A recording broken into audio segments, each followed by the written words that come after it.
Tanana fofidinao no rarany zorako.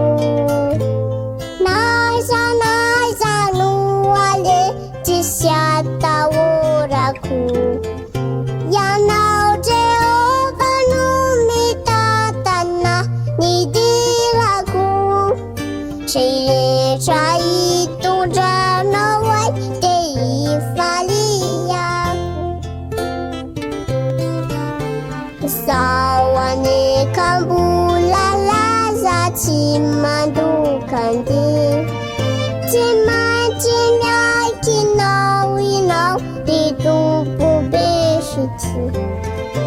Ombao ny fahasoavanao ty tenako ity. Mivadika aminao ry Ray ho ataoko sanatry. Indro Tompo atolotro anao, ty tenako malemy atanjahao. Feno ny hery sy fitiavanao. Fakatoanao zao zanakay. Avelao ny zaza natonay.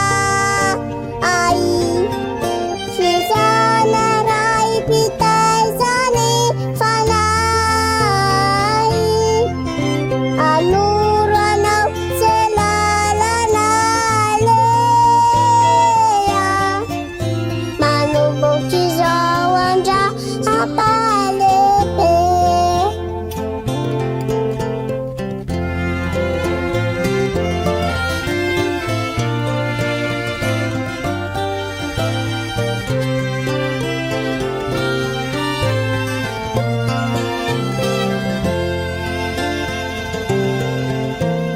Fumadio tsisy atanana no ato anatyko.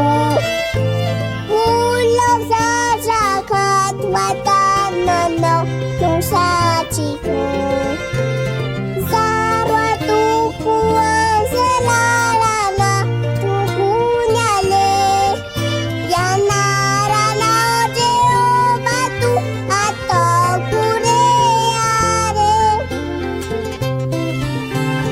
Indro Tompo atolotro anao, ty tenako malemy atanjahao. Feno ny hery sy fitiavanao. Fakatoanao zao